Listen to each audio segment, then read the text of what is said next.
चलिए आज हम लोग पढ़ेंगे गांधी जी का आगमन जो है कि भारतीय इतिहास में कैसे कैसे हुआ, उसका भारत के इस बड़े इतिहास में गांधी जी का क्या योगदान है, क्या भूमिका है और मतलब क्या इसका रोल रहा है, उसके बारे में हम लोग जानेंगे। ध्यान से सुनिए, लिखना बंद कर दीजिए आप लोग। देखिए, गांधी जी का जन्म आप लोग को सबको मालूम होगा कि 2 अक्टूबर 1869 ईस्वी को कहाँ पे हुआ? गुजरात के पोरबंदर में। ठीक है, सबको मालूम, सबको याद है। ऐसा कहा जाता है कि भारत के इतिहास में या भारतीय स्वतंत्रता संग्राम में जितना अहम रोल गांधी जी का था, ऐसा नहीं कि इतना और किसी और का नहीं था, लेकिन इतना नहीं था। मतलब सब थे, मतलब बहुत थे, लेकिन इसके इतना अद्वितीय रोल और किसी का नहीं माना जाता है। ऐसा कहा था ये भारतीय इतिहास के एकदम चमकते सितारे थे जब मतलब स्वतंत्रता संग्राम का ये दौर चल रहा था। ठीक है, तो इसका जो जन्म हुआ था कब हुआ था? 2 अक्टूबर 1869 ईस्वी को इसका जन्म हुआ। गुजरात के पोरबंदर में इसका जन्म हुआ। इसके पिता का नाम क्या था? वेरी। इसकी माता का नाम? वाइफ कौन? मालूम है कि गांधी जी ऐसे इतने गरीब नहीं थे जितने आपको वो दिख रहे हैं कि यहाँ एक धोती में अपना जीवन यापन कर लिए, तो इतने भी गरीब नहीं थे। गांधी जी एक अच्छे खासे फैमिली से थे, एक अच्छे खासे परिवार से थे, लेकिन गांधी जी ने भारत की दशा दुर्दशा को देखते हुए उसने अपने आप को क्या किया? उच्च रंग रूप में ढाल लिया। गांधी जी का शादी जो है कि करीब करीब 13 वर्ष की अवस्था में हुई, और इसकी जो पत्नी, इसकी जो वाइफ थी, एक करीब करीब 1 साल इससे क्या थी? बड़ी, अर्थात उसका एज उस टाइम कितना? 14 वर्ष। 62 वर्ष एक दूसरे के साथ रहने के बाद कस्तूरबा गांधी का देहांत हो जाता है। अब आते हैं हम लोग गांधी जी पे। गांधी जी जब मतलब गांधी जी को जब पहले पुत्र की प्राप्ति हुई थी, तो पहले पुत्र की प्राप्ति के बाद गांधी जी जो है वहाँ दक्षिण अफ्रीका गए, और दक्षिण अफ्रीका में गांधी जी ने जो है कि दादा अब्दुल्ला के केस से वहाँ दक्षिण अफ्रीका गए। लेकिन दक्षिण अफ्रीका जाने से पहले गांधी जी 3 साल के लिए बैरिस्टर की पढ़ाई के लिए कहाँ गए थे? इंग्लैंड गए थे। वहां से आने के बाद गांधी जी का जो है कि भारत में उतना ये रोजगार, आप सब बोल सकते हैं रोजगार, मतलब जिस क्षेत्र की वो पढ़ाई किए थे वो ठीक ठाक नहीं चल रहा था। मतलब चल रहा था, आप ये नहीं बोल सकते कि गांधी जी का वो जो चीज था, वो जो मुहिम था, वो जो बैरिस्ट्री का पढ़ाई था, उतना काम आ रहा था, उतना सफल नहीं था।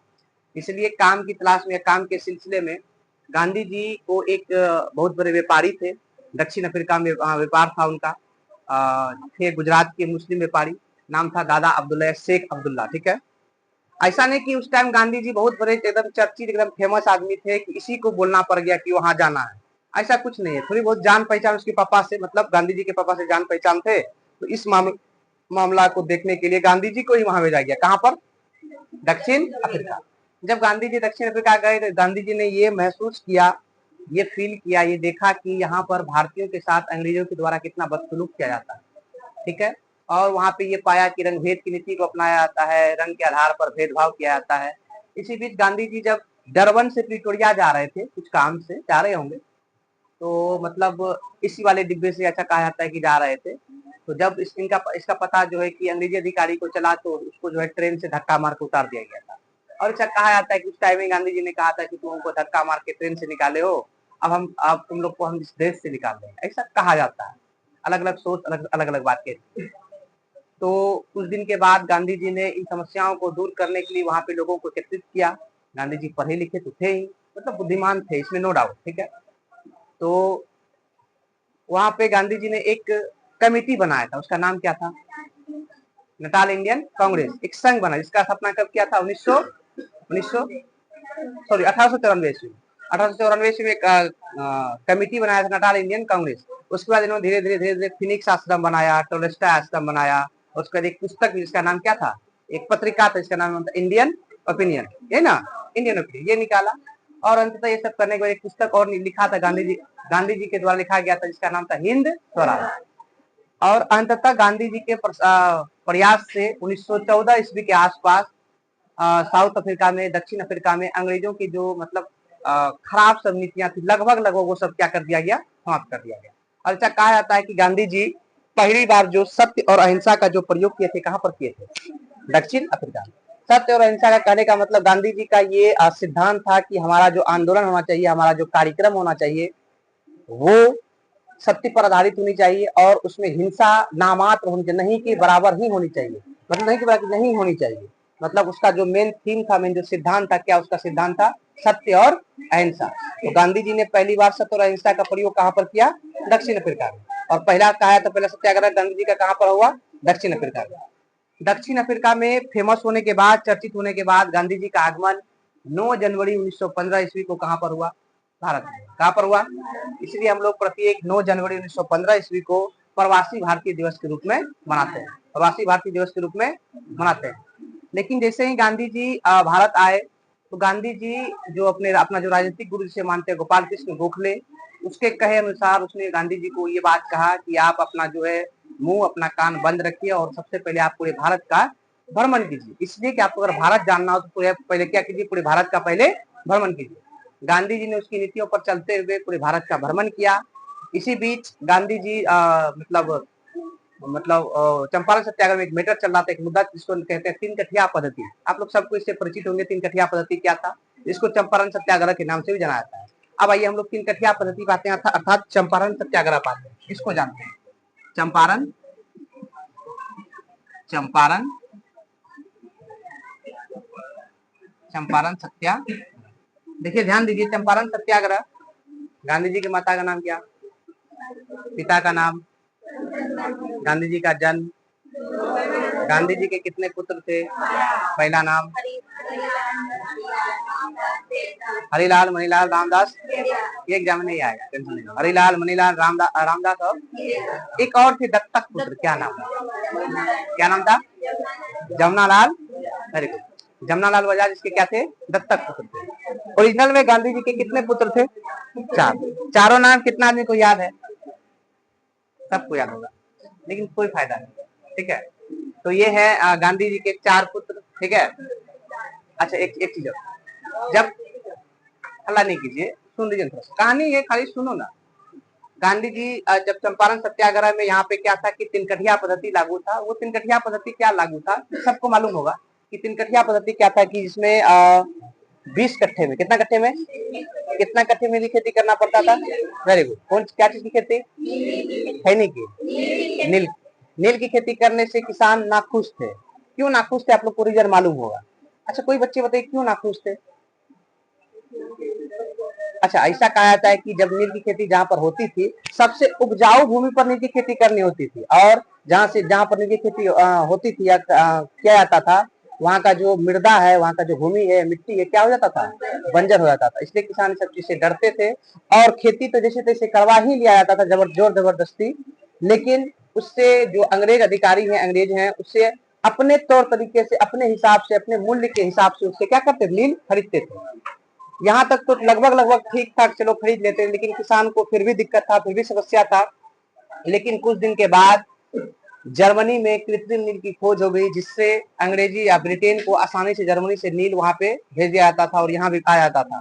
तो अंग्रेजी अधिकारी या अंग्रेज लोग भारतीय किसानों से नील खरीदना क्या कर दिए? धीरे धीरे क्या कर दिए?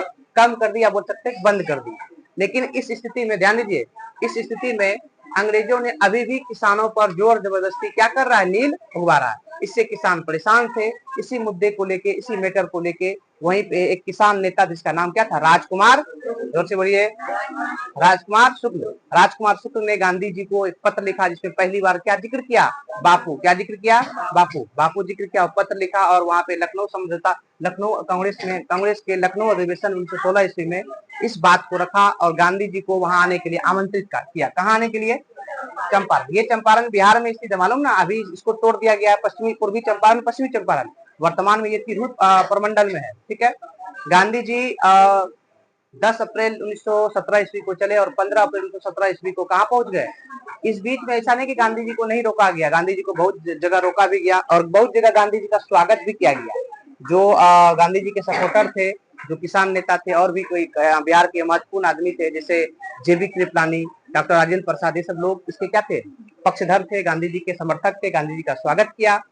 लेकिन कुछ अंग्रेजी अधिकारी ने इसका क्या क्या विरोध किया, इसको वापस ले जाने के लिए कहा गया और या तो बोल सकते हैं इसको मना कर रहे डायरेक्ट। लेकिन गांधी जी ने किसी का बात नहीं माना और 15 अप्रैल 1917 ईस्वी को कहाँ पहुंच गए? चंपारण। जब गांधी जी चंपारण पहुंच गए, तो चंपारण पहुंचने के बाद गांधी जी ने स्थिति देखा, तो हाँ, किसान लोग इससे बड़ी नाखुश थे, बड़ी दिक्कत था। तब जब सबको पता चला कि गांधी जी आए, तो सभी समाज के सभी वर्ग, ऐसा कहा जाता है कि राजकुमार शुक्ल जो है साइकिल से सब जगह घूम घूम के बोले थे कि चलिए चलिए सब कोई वहां एकजुट हुई। एकजुट कौन? राजकुमार शुक्ल कौन? किसान नेता। ऐसा कहा जाता है कि राजकुमार शुक्ल जो है साइकिल से सब जगह घूर घूर के गए थे, चलिए चलिए मतलब सबको बुला रहे थे, चलिए गांधी जी आए, गांधी जी आए, ठीक है। लेकिन लोगों को उस टाइम भी डर लग रहा था कि नहीं नहीं नहीं जाएंगे, सब चीज में नहीं होता, नहीं पढ़ना चाहिए। तो सब लोग एकत्रित हुए, समाज के सभी वर्गों को एकत्रित किया गया। तब गांधी जी ने इसका जांच करवाने के लिए कहा। तो उस टाइम जो बिहार के उपराज्यपाल थे, जिसका नाम था एडवर्ड गेट और गांधी जी के देख रेख में एक कमेटी बनाई, इसका नाम क्या था? चंपारण एग्रेरियन कमेटी, जिसके अध्यक्ष थे FG सलाई। हम बताएं क्या नाम था? FG सलाई। इसमें टोटल कितने मेंबर थे? 6+1। 6+1 कौन? गांधी जी। गांधी जी को स्वयं इसका मेंबर बनाया गया था। और अंततः इस जांच में पाया गया कि नहीं, ये जो चीज है, ये जो सिस्टम है, ये जो पद्धति है, क्या है? सरासरी गलत है। और फाइनली इसको क्या कर दिया गया? समाप्त कर दिया गया। जब ये बात, ये घटना, ये जो सफलता का जो चीजें हैं, जब सभी जगह फैल गई तो गांधी जी को और पूजनीय और मतलब अधिक देव पुरुष माना गया। जब पूरे भारत में इस बात को मतलब फैला दिया गया, पूरे भारत तो नहीं बोल सकते, बिहार के आसपास में लगभग फैल गया था। लेकिन जैसे ये बात पश्चिम बंगाल में पहुंचा, तो पश्चिम बंगाल में एक व्यक्ति, आप लोग नाम सुनेंगे, रविन्द्रनाथ टैगोर। जब रविन्द्रनाथ टैगोर की इस बात का पता चला तो रविन्द्रनाथ टैगोर ने कहा कि इस सिस्टम को, मतलब कहने का मतलब ये सिस्टम करीब 135 सालों से चली आ रही थी। आप लोग को लिखा है 135 सालों से चली आ रही थी। तो इस सिस्टम को जो गांधी जी ने समाप्त कर दिया, किसानों की दुख तकलीफ को समाप्त कर दिया, तो रविन्द्रनाथ टैगोर की तरफ को कौन सी उपाधि दी गई? महात्मा। क्या बोला गया? अरे वो क्या है? महात्मा है। तो अलग अलग लोगों ने अलग अलग चीजें उसको कहा।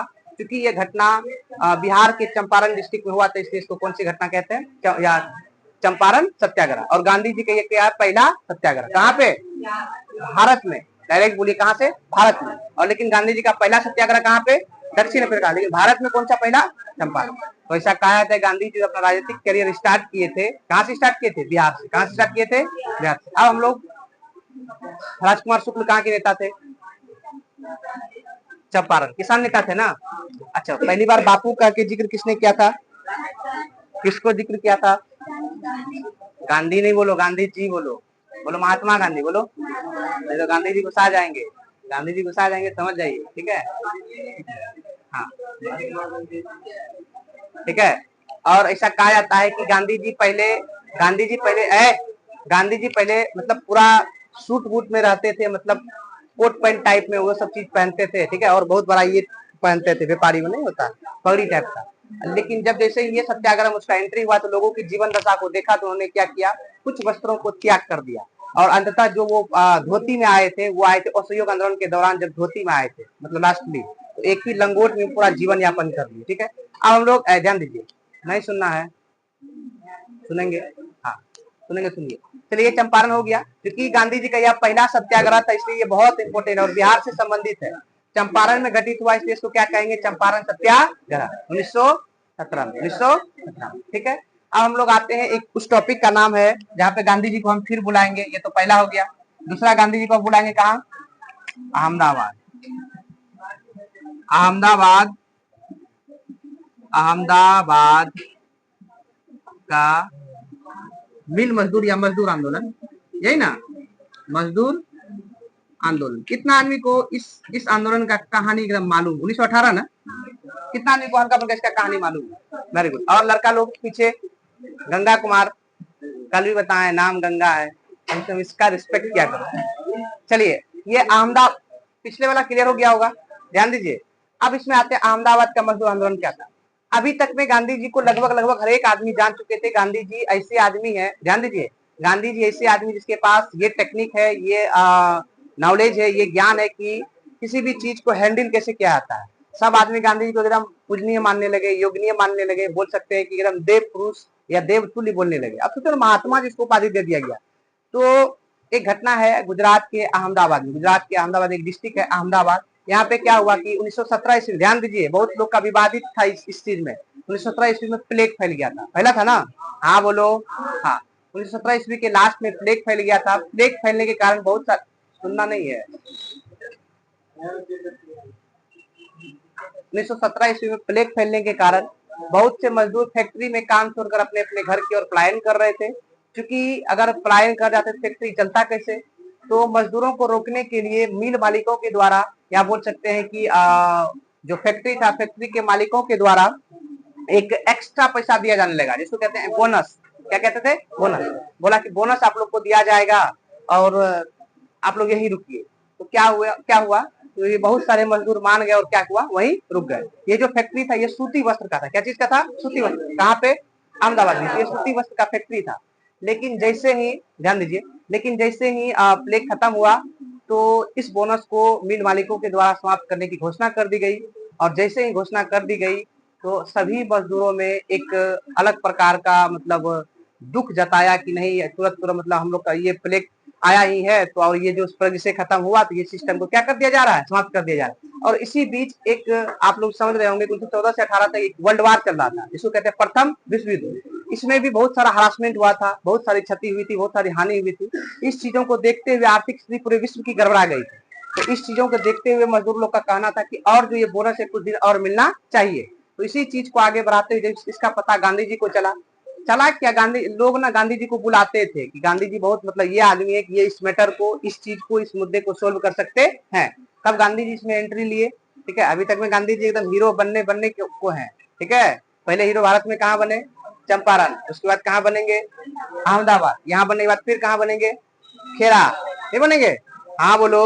हाँ, तो अहमदाबाद में जैसे आए तो गांधी जी ने एक विचार रखा कि मजदूरों को कम से कम कितना % मिलना चाहिए। और एक क्या बोला गया था कि आप लोग तब तक हड़ताल में बैठे रहिए जब तक कि ये 35% का डिमांड पूरा नहीं हो जाए। और अंततः फाइनली इस चीजों को मान लिया गया। मान इसलिए लिया गया कि अंग्रेजों को भी पता था गांधी जी कोई छोटे मोटे आदमी नहीं है, ये पढ़े लिखे आदमी। कहाँ पढ़ाई किए हैं? इंग्लैंड में, ब्रिस्टी का पढ़ाई। और फाइनली इस चीज को मान लिया गया। इसमें 2 व्यक्ति प्रमुख हम बताए थे। एक बताए थे आप लोग को अनुसुईया बेन, याद है? एक बताए थे क्या?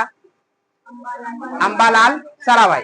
इसमें गांधी, इस आंदोलन में गांधी जी का जो सबसे अधिक सपोर्ट की थी एक महिला थी, जिसका नाम था अनुसुईया बेन। अनुसुईया बेन के ही एक भाई थे जिसका नाम था अंबालाल साराभाई। उसका संबंध इस फैक्ट्री से ही था, इस मिल से ही था। इसलिए वो गांधी जी के मित्र थे। गांधी जी के मित्र होते हुए भी वो गांधी जी के क्या थे? विरोधी थे। क्या थे? क्योंकि ये आंदोलन मजदूरों का आंदोलन था और अहमदाबाद में हो रहा था, इसलिए इतिहास में इसको अहमदाबाद का मजदूर आंदोलन के नाम से जाना जाता है, जो 1918 में घटित हुआ। क्लियर? चलिए, कब हुआ? 1900।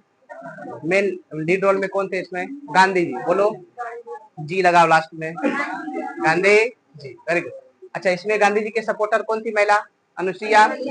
एक और जो इसके विरोधी थे, अंबालाल। अंबालाल साराभाई गांधी जी के दोस्त के दुश्मन, दोस्त थे लेकिन विरोधी थे, है ना? चलिए, अब हम लोग आते हैं किसमें? खेरा। आप लोग में से कौन बताएंगे? खैरा नहीं है, खेरा है। खेरा। चलो, खेरा आंदोलन, यही ना? कि खेरा सत्याग्रह? सत्याग्रह या आंदोलन, हालांकि सत्याग्रह ही होगा। ये भी कब हुआ था? 1918। ये क्या था, कोई बताएंगे? कौन बताएंगे खेरा सत्याग्रह? खेरा सत्याग्रह का कारण कौन बताएंगे? कोई नहीं।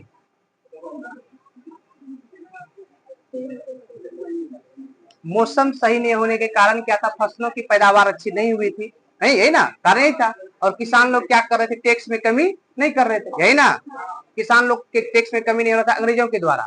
तब इस चीज में गांधी जी का एंट्री हुआ। गांधी जी ने कहा कि इस चीज को क्या करना चाहिए? कम होना चाहिए। तब टैक्स में कमी हुआ। अंततः इसमें फैसला ये लिया गया इसके द्वारा, अंग्रेज अधिकारी के द्वारा, कि जो आदमी टैक्स देने में सक्षम हो उसी से टैक्स लिया जाए, बाकी लोगों से टैक्स नहीं लिया जाए। अब देखिए, गांधी जी का यहाँ भी जीत, गांधी जी यहाँ भी जीत, लास्टली गांधी जी यहाँ भी। जब ये सब जीत गए तो इसके बाद एक मुद्दा आता है जिसका नाम है खिलाफत का मुद्दा या खलीफा का मुद्दा। खलीफा का मुद्दा क्या था? डायरेक्ट से आप समझ जाइए, उतना तो डीप नहीं जा पाएंगे। नंबर 4 क्या नाम है? खिलाफत आंदोलन। खिलाफत आंदोलन। खिलाफत आंदोलन कब से 1922, लेकिन लास्ट ये चला था 1924 तक। लास्ट में हम बताए थे कौन? जो ओटोमन साम्राज्य का जो विघटन करके कौन आया था? कमाल पाशा करके कुछ। ठीक है, ये क्या था कि फर्स्ट वर्ल्ड वार में, ध्यान दीजिए, फर्स्ट वर्ल्ड वार में ये कहा गया था अंग्रेज अधिकारी के द्वारा कि हम लोग जो है तुर्की में जो ओटोमन साम्राज्य है या खलीफा का पद उसको समाप्त नहीं करेंगे। आप लोग जो है, हमको फर्स्ट वर्ल्ड वार में सैनिकों की आवश्यकता, आप लोग जो है सैनिक की मदद कीजिए। गांधी जी के कहने पर बहुत सारे लोग इसमें शामिल हुए।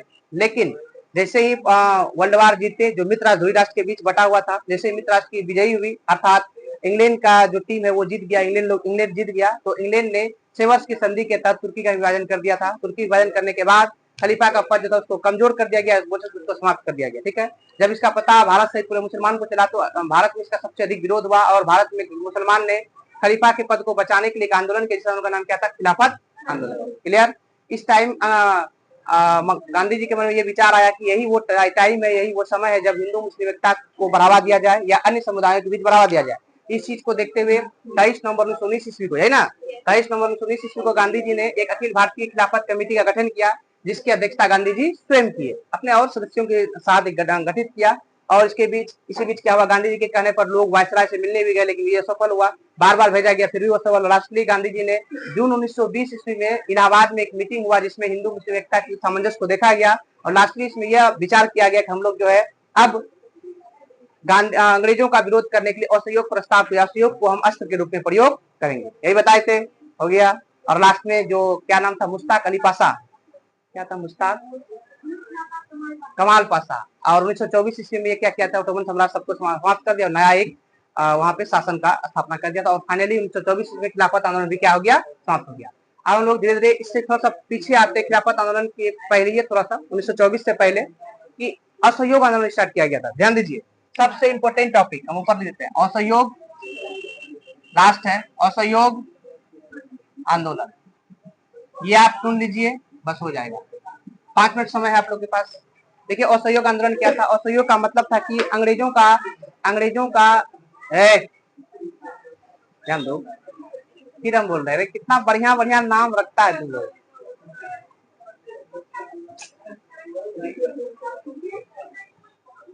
आप घर जाएंगे ना, इसको एक बार देख लीजिएगा, आपको लगभग जो पढ़े हैं, डेली आए हैं, उसको तुरंत समझ में आ जाएगा। ठीक है, ऐसे नहीं क्या करोगे सर, बड़े बड़े हो गए, 17-18 साल उम्र हो रहा है यार, समझो यार। चलो समझना चाहिए कम से कम कि हाँ आदमी क्या क्या बोल रहा है, क्या नहीं बोल रहा है। देखो देखो, अब ये शर्म करो, शर्म करो कम से कम। चलिए, असहयोग आंदोलन जो स्टार्ट हुआ था, अंग्रेजों की चीजों का बहिष्कार करना था मेनली, और अंग्रेज का सहयोग नहीं करना था, ये गांधी जी का विचार था। गांधी जी ने इसको स्टार्ट किया 1 अगस्त 1920 ईस्वी को, लेकिन दुर्भाग्य से 1 अगस्त 1920 ईस्वी के दिन ही गांधी जी के इस आंदोलन में सबसे अधिक जो सहयोग कर रहे थे इस मुद्दे को लेकर, उसका नाम था बाल गंगाधर तिलक। बाल गंगाधर तिलक का 1 अगस्त 1920 ईस्वी को निधन हो जाता है। उसके निधन के कुछ दिनों के बाद एक स्वराज कोष, या बोल सकते हैं तिलक स्वराज कोष बनाया जाता है, जिसमें करीब करीब 6 महीने के अंदर 1 करोड़ रुपया जमा हो जाता है। और इसमें ये फैसला लिया जाता है कि जो भी आदमी अंग्रेजों की स्कूलों में पढ़ा रहा है या पढ़ रहा है उसको छोड़ दे, जो भी वकील मोटे रकम कमा रहे हैं वहां पे वकालत करके अंग्रेजों की मतलब ये चीज में, उसको छोड़ दे, जो भी आदमी अंग्रेजों का और भी किसी क्षेत्र में उसका सहयोग कर रहा है, जैसे कपड़ा धोने वाला कपड़ा धो रहा है उसको छोड़ दे, दाढ़ी उड़ी काटने वाला वो कर रहे थे छोड़ दे, मतलब अन्य लोग जो अपने अपने क्षेत्र के कामों को देखते हैं, अंग्रेजों वाले काम को, उसको छोड़ दे। कुल मिला के बात ये था कि अंग्रेजों की चीजों का बहिष्कार करना है। इसमें लास्टली जो मीटिंग हुआ था, 11 प्रस्ताव पारित हुए थे, क्या क्या करना है क्या नहीं करना, ध्यान दीजिए। 11 प्रस्ताव पारित हुआ था, कलम लिखाए भी थे, ठीक है, बिहार स्पेशल करके 11 प्रस्ताव पारित। इसमें सबसे इंपॉर्टेंट था कि जो वस्त्र था, वस्त्रों का बहिष्कार करना। तो जगह जगह पर गांधी जी के समर्थकों के द्वारा वस्त्रों को जलाया गया, लेकिन जब जलाने की क्रिया को देखते हुए रविन्द्रनाथ टैगोर ने इसको निष्ठुर बर्बादी की संज्ञा दी थी। ठीक है, और लास्टली गांधी जी ने असहयोग प्रस्ताव को पेश करते हुए ये कहा था कि अगर यदि कांग्रेस या भारत के लोग मेरे इस नीति पर 1 साल चलेंगे तो हम 1 साल के अंदर क्या दिला देंगे, आजादी। क्या दिला देंगे, जोर से बोलो, क्या दिला देंगे, किसने कहा, गांधी जी ने कहा। ठीक है, आजादी। लेकिन ये जैसे चल रहा था, इस चीज से निजात पाने के लिए अंग्रेजी अधिकारी ने इस आंदोलन को भड़काया, मतलब चढ़ाया बढ़ाया, मतलब भड़काया। भड़काने के बाद इसका परिणाम ये हुआ कि चौरी चौरा की घटना हो गई। ये क्या था कि 22 पुलिसकर्मी और एक थानेदार सहित मतलब लोगों को थाने में आग लगा दिया गया। और क्यों लगाया गया, ऐसा कहा जाता है कि जो भीड़ थी, जो गांधी जी के समर्थक थे या बोल सकते हैं असहयोग के कार्यकर्ता थे, असहयोग आंदोलन के कार्यकर्ता थे, उसके भीड़ पर गोलियां चला दी गई अंग्रेजी अधिकारी के द्वारा, पुलिसकर्मी के द्वारा। साथ ही साथ गांधी जी के टोपी में लगा हुआ गांधी का जो फिगर था, चित्र था, उसको पैरों से कुचला गया। इस चीज को वहां के कार्यकर्ता ने इस चीजों को बर्दाश्त नहीं कर पाया और फाइनली क्या कर दिया गया, 22 पुलिसकर्मी और एक थानेदार सहित लोगों को जिंदा जला दिया गया, पूरे थाने में आग लगा दिया गया। जब इस बात का पता गांधी जी को चला तो गांधी जी ने इसको क्या कर दिया, असहयोग आंदोलन को बंद कर दिया। ये घटना जो आग लगाया, ये घटना हुआ था 5 फरवरी 1922 ईस्वी को, और चूंकि ये उत्तर प्रदेश के चौरी चौरा जगह पे हुई थी, इसको चौरी चौरा घटना के नाम या चौरी चौरा हत्याकांड के नाम से जाना जाता है। और इसी घटना के पश्चात, इसी घटना का परिणाम यह हुआ कि कुछ दिन के बाद, एक सप्ताह के बाद 12 फरवरी 1922 ईस्वी को गांधी जी ने असहयोग को क्या कर दिया, स्थगित कर दिया। लेकिन जैसे ही गांधी जी ने असहयोग को स्थगित कर दिया तो इस चीजों को लेकर, स्थगित करने को लेकर बहुत सारे लोगों ने बहुत सारे बात कहे, लेकिन कुछ का इंपॉर्टेंट है। जैसे आप बोल सकते हैं कि एक का नाम था मोतीलाल नेहरू, जो पंडित जवाहरलाल नेहरू के पिताजी थे। मोतीलाल नेहरू का कहना था कि अगर कोई आदमी, ध्यान दीजिए, अगर कोई आदमी अगर यदि अहिंसा का पालन यहाँ पे क्या नाम है कन्याकुमारी में नहीं हो रहा है तो उसका सजा जो है हिमालय के लोगों को नहीं मिलना चाहिए। ये क्या है, ये गलत है। दूसरी बात, सुभाष चंद्र बोस ने कहा कि जब पूरे हिंदुस्तान, पूरे भारत के लोगों का एनर्जी या बोल सकते हैं ऊर्जा एकदम चरम लेवल पर था, उस टाइम इस आंदोलन को, इस मुहिम को पीछे करना या स्थगित करना सरासरी क्या है, गलत है, या देश के लिए क्या है, गलत है। ठीक है, तो इस चीजों को देखते हुए गांधी जी का भी एक रिप्लाई आया। गांधी जी ने कहा कि जो आदमी जेल के अंदर है, या जो आदमी 4 दीवारी के अंदर है, या क्या मतलब जेल में है, उस आदमी का जो है कि नेत्र, उस आदमी का जो है आंखें क्या होती, मृत होती है, वो बाहर की सिचुएशन को नहीं देख सकते, क्या चल रहा है क्या नहीं चल रहा है। ये गांधी जी का क्या था, स्टेटमेंट था। क्लियर। और फाइनली जो है कि असहयोग आंदोलन को क्या कर दिया गया था, बंद कर दिया गया था। लेकिन कुछ जांच के बाद, ध्यान दीजिए, एक जांच के बाद जब पता चला तो गांधी जी को दोषी पाया गया। दोषी इसलिए पाया गया क्योंकि जो चौरी चौरा की घटना हुई थी, ऐसा माना था उसका मास्टरमाइंड कौन था, गांधी जी था। इस चीज को लेके, एक मिनट रुकेंगे, इस चीज को लेके गांधी जी को 6 वर्ष की सजा सुनाई गई। लेकिन गांधी जी का स्वास्थ्य सही नहीं होने के कारण उसको 2 वर्ष के अंदर ही क्या कर दिया गया, रिहा कर दिया गया। यही आपका क्या था, असहयोग आंदोलन। और असहयोग आंदोलन में आप लोग को, असहयोग आंदोलन आपको बताए थे बिहार के संदर्भ में। बिहार में असहयोग आंदोलन में सबसे जो सक्रिय आदमी थे, कुछ 3-4 आदमी थे, आपको नाम लिखाए थे, ध्यान दीजिए। एक हम लिखाए थे डॉक्टर राजेंद्र प्रसाद, कल ही लिखा है, क्या लिखा है, डॉक्टर मजरूल हक, बोलो हाँ, ब्रजकिशोर प्रसाद, मोहम्मद शफी, ये सभी कुछ नाम है जो बिहार में असहयोग आंदोलन के दौरान एकदम फेमस रहे, सक्रिय रहे। और इसमें से एक आपको एक पत्रिका लिखाए थे, अखबार लिखाए थे, उसका नाम था द मदरलैंड। द मदरलैंड पत्रिका मजरूल हक का था, जो 1921 ईस्वी में प्रकाशित हुआ था। इसका जो उद्देश्य था, इस पत्रिका का उद्देश्य था कि भारत के लोगों में राष्ट्रवाद की भावना को जगाना। क्या था, राष्ट्रवाद की भावना को जगाना। दूसरा क्या था, जो असहयोग का कार्यक्रम था उसका प्रचार प्रसार करना। तीसरा क्या था, हिंदू और मुस्लिम के बीच एक एकता की भाव को जगाना। यह जो पत्रिका है पटना के सदाकत आश्रम से स्टार्ट हुआ था, और इसका मेन उद्देश्य, मेन काम यही 3 था। उसके बाद आपको बताए थे कांग्रेस कमेटी की तरफ से एक 1921 ईस्वी में कौमी सेवक दल का स्थापना किया गया, जिसका उद्देश्य था, जिसका मेन टारगेट था कि प्रांत में, बिहार में क्या था, शांति को स्थापित करना। इतना आप लोग को बताए थे। और ये भी बताए थे असहयोग आंदोलन, सुन लो ना, खत्म है। असहयोग आंदोलन के दौरान बिहार में बिहार विद्यापीठ की स्थापना की गई थी 1921 ईस्वी में ही, जिसके जो पहले जो कुलपति थे कौन बने थे, ब्रजकिशोर प्रसाद। इतना आप लोग को बताया था, हाँ या ना, बंद कर दे। Thank you class, bye bye.